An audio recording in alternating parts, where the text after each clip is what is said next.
Assalamu alaikum. Hi everyone. Welcome to Lighting Samayal. இன்றைக்கி நம்ம கிச்சனில் ரொம்பவே சூப்பரான ஹெல்த்தியான ஒரு லன்ச் ரெசிபி தாங்க பார்க்க போகிறோம். சுண்டைக்கடலை குழம்பும் பீட்ரூட் தோரனும். வீடியோ லாஸ்ட் வரை ஸ்கிப் பண்ணாமல் பாருங்கள். வீடியோக்கு போகிறதுக்கு முன்னாடி என் சேனலை நீங்கள் ஃபஸ்ட் டைம் விசிட் பண்ணுறதா இருந்தால் கண்டிப்பாக சப்ஸ்கிரைப் பண்ணுங்கள். பக்கத்தில் இருக்கிற பெல் ஐக்கானை கிளிக் பண்ணுங்கள். அப்போ தான் நாங்கள் போடுற வீடியோ உங்களுக்கு உடனே நோட்டிஃபிகேஷனில் வரும். இதற்கு தேவையான பொருட்கள் உங்களுக்கு நான் ஸ்க்ரீன்லேயே கொடுத்துருக்கேன். 150 கிராம் சுண்டைக்கடலை எடுத்திருக்கேங்க. அதை நல்லா வாஷ் பண்ணிவிட்டு நைட்டே நான் தண்ணி சேர்த்து ஊற வச்சுட்டேன். இதுக்கு ஒரு லெமன் சைஸ் அளவுக்கு புளி எடுத்திருக்கேங்க. இப்போது தண்ணீரை நல்லா வடிச்சிட்டு குக்கரில் சுண்டைக்கடலையை சேர்த்திக்கிறேங்க. 2 கப் அளவுக்கு தண்ணி சேர்த்திருக்கேன். தண்ணி சேர்த்தி குக்கர் மூடி க்ளோஸ் பண்ணி ஒரு 6 அல்லது 7 விசில் விட்டு எடுத்துக்கலாங்க. கடலை நல்லா வேகணும். இந்த கேப்பில் சின்ன வெங்காயமும் பூண்டையும் எடுத்திருக்கேங்க. அதை நல்லா தட்டி எடுத்துக்கலாம். உங்கள்கிட்ட அம்மி இல்லைன்னா நீங்கள் மிக்சியில் ஒரு 2 சுற்று சுற்றுனா போதுங்க. குழம்போட முக்கியமான டேஸ்ட்டே இது தாங்க. ரொம்ப வாசமாக நல்லா சூப்பராக இருக்கும். கண்டிப்பாக ட்ரை பண்ணி பாருங்கள். இப்போ பாருங்கள், இந்த மாதிரி எல்லாமே நான் தட்டி எடுத்துட்டேன். சின்ன வெங்காயமும் வெள்ளை பூண்டும் நல்லா தட்டி எடுத்துட்டேங்க. இப்போ குழம்புக்கு தேவையான தேங்காயை நம்ம நல்லா பேஸ்ட் மாதிரி அரைச்சி வந்துக்கலாங்க. மிக்ஸி ஜாரில் தேங்காய் இந்த மாதிரி பொடியை கட் பண்ணி சேர்த்திருக்கேன். கூட 1/2 டீஸ்பூன் சீரகம் சேர்த்திருக்கேங்க. இது நல்ல ஃபைன் பேஸ்ட்டாக ஆகிற வரைக்கும் நல்லா அரைச்சிட்டு வந்துடலாங்க. இந்த அளவுக்கு நல்லா அரைச்சி எடுத்துக்கலாம். இப்போ பாருங்கள், குக்கர் நான் 7 விசில் விட்டுருக்கேன். குக்கர் மூடியை ஓப்பன் பண்ணிவிட்டேன். கடலையெல்லாம் நல்லா வெந்துருச்சுங்க.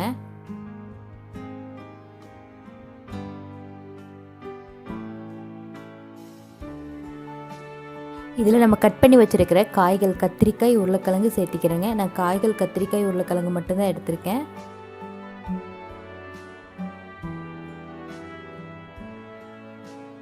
அந்த தண்ணியை நம்ம வேஸ்ட் பண்ணக்கூடாதுங்க. கடலை வேக வச்ச தண்ணியில் அதுதாங்க நல்லா சத்து இருக்கும். அந்த தண்ணியில் தான், அதுலேயே தான் நம்ம இப்போ குழம்பு ரெடி பண்ண போகிறோம். கத்திரிக்காய் உருளைக்கிழங்கு சேர்த்துட்டு ஒரு மீடியம் சைஸ் வெங்காயம் நீல வாக்கில் கட் பண்ணியிருக்கேங்க. அதையும் சேர்த்திருக்கேன். கூட பச்சை மிளகாய் 3 சேர்த்திருக்கேங்க. 2 மீடியம் சைஸ் தக்காளி பழத்தை சேர்த்திருக்கேன் பொடியை கட் பண்ணி. இப்போ இதில் நம்ம தட்டி வச்சுருக்கிற சின்ன வெங்காயம் பூண்டு அதையும் சேர்த்திக்கிறேங்க. பாதி தான் நான் சேர்த்திருக்கேன். இதெல்லாம் சேர்த்து நல்லா மிக்ஸ் பண்ணிடலாங்க.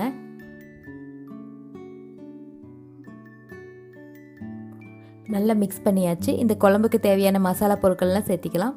மிளகாய்த்தூள் 1/2 டேபிள் ஸ்பூன், மஞ்சள் தூள் 1/2 டீஸ்பூன், மல்லித்தூள் 1/2 டேபிள் ஸ்பூன் எடுத்திருக்கேங்க. தேவையான அளவு உப்பும் சேர்த்தியாச்சு. சேர்த்தி நல்லா மிக்ஸ் பண்ணிடலாங்க. இது நீங்கள் குக்கரில் ஒரு விசில் விட்டு எடுத்தாலும் சரி, இல்லைன்னா அடுப்புலையே அப்படி நம்ம காய் வேகிற வரைக்கும் வச்சாலும் சரிங்க.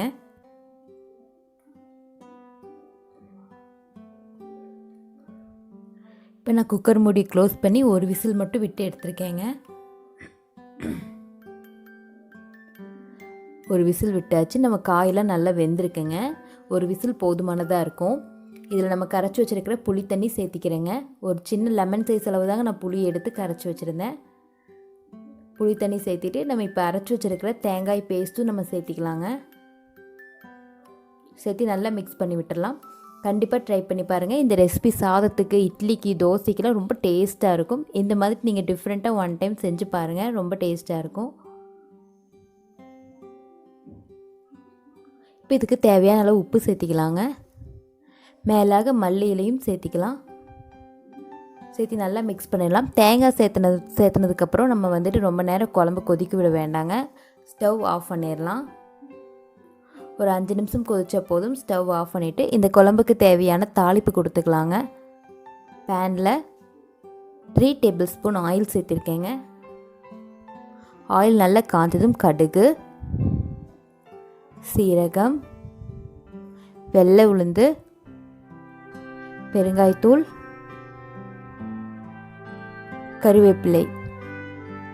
கருவேப்பிலை நல்லா பொரிஞ்சதும் நம்ம தட்டி வச்சுருக்கிற சின்ன வெங்காயம் பூண்டு அதையும் சேர்த்திக்கலாங்க. பாதி எடுத்து வச்சுருந்தோம், பாதி சேர்த்திக்கிறேன். இது நல்லா கோல்டன் கலர் ஆகணுங்க. சின்ன வெங்காயம் பூண்டும் அந்த அளவுக்கு நல்லா ஃப்ரை பண்ணிக்கலாம். இப்போ பாருங்கள் நல்லா கோல்டன் கலர் ஆகிடுச்சு. கருவேப்பிலையெல்லாம் நல்லா முருகிடுச்சு. இது நம்மளோட குழம்புல சேர்த்திக்கலாங்க.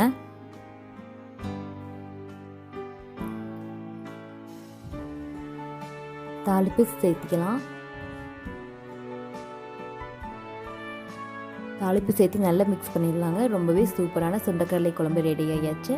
உங்களுக்கு காரத்துக்கு தகுந்த மாதிரி நீங்கள் மிளகாய் தூள் சேர்த்திக்கிங்க. நான் 1 டேபிள் ஸ்பூன் தான் மிளகாய் தூள் சேர்த்துனேன். எனக்கு அதுவே போதுமானதாக இருந்தது. உங்களுக்கு காரத்துக்கு தகுந்த மாதிரி நீங்கள் மிளகாய் தூள் பச்சை மிளகாயெல்லாம் சேர்த்துக்கிங்க. ரொம்பவே டேஸ்ட்டான சுண்டைக்கடலை குழம்பு ரெடி ஆகியாச்சு. இது ஆறுச்சுன்னா நல்லா கெட்டியாகுங்க. இப்போது நான் என்னோடய லன்ச் ரெசிபி தான் உங்களுக்கு காமிச்சிருக்கேன். இப்போ நான் சுண்டைக்கடலை குழம்புக்கு சைடிஷாக பீட்ரூட் தோரன் தாங்க ரெடி பண்ணினேன். அது எப்படி ரெடி பண்ணுறதுன்னு பார்க்கலாம். பேனில் 3 டேபிள் ஸ்பூன் தேங்காய் தாங்க சேர்த்துருக்கேன். எண்ணெய் காஞ்சதும் தாளிப்புக்கு கடுகு கருவேப்பிலையும் சேர்த்துட்டு ஒரு மீடியம் சைஸ் வெங்காயம் நல்லா கட் பண்ணி வச்சுருக்கேங்க, அதை சேர்த்திக்கிறேன்.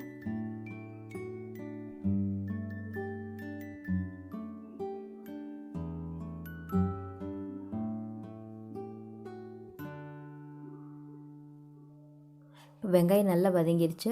இதில் 2 பச்சை மிளகாய் பொடியாக கட் பண்ணியிருக்கேன், அதையும் சேர்த்திக்கிறேங்க. பீட்ரூட்டுக்கு நம்ம முழுக்க பச்சை மிளகாயோட காரம் மட்டும்தாங்க இருக்கும்.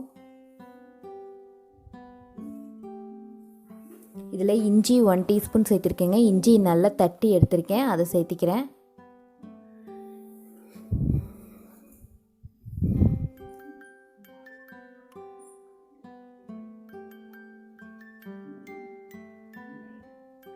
இப்போ பாருங்கள் நல்லா வதங்கிடுச்சு வெங்காயம் இஞ்சியெல்லாம். இதில் பீட்ரூட் இந்த மாதிரி சீவி வச்சுருக்கேங்க, அதை சேர்த்திக்கிறேன்.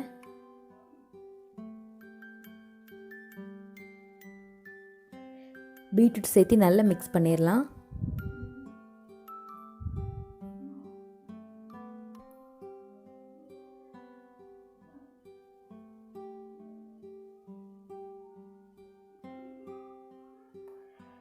இதுக்கு தேவையான அளவு உப்பு சேர்த்திக்கலாங்க. உப்பு சேர்த்து நல்லா மிக்ஸ் பண்ணிவிட்டு ஒரு 5 நிமிஷம் நல்லா மூடி போட்டு லோ ஃப்ளேமில் வச்சுக்கலாங்க.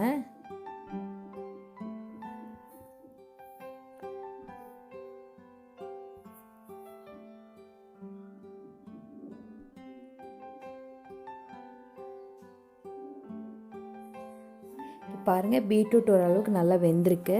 இதை நல்லா மிக்ஸ் பண்ணிடலாம். இது ரொம்பவே டேஸ்ட்டாக இருக்கும். கண்டிப்பாக ட்ரை பண்ணி பாருங்கள்.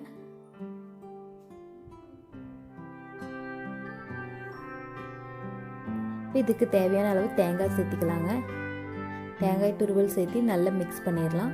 மிக்ஸ் பண்ணிவிட்டு ஒரு 2 நிமிஷம் நல்லா மூடி போட்டு லோ ஃப்ளேம்லேயே வச்சிடலாங்க.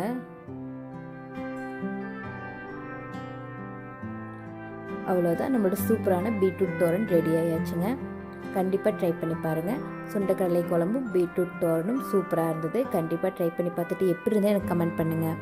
உங்களுக்கு என்னோடய சேனல் பிடிச்சிருந்துச்சுன்னா, என்னோடய வீடியோ பிடிச்சிருந்துச்சுன்னா என் சேனலுக்கு லைக் பண்ணுங்கள், ஷேர் பண்ணுங்கள், லைட்டிங் சமையலை சப்ஸ்கிரைப் பண்ணுங்கள், பக்கத்தில் இருக்கிற பெல் ஐக்கானை கிளிக் பண்ணுங்கள்.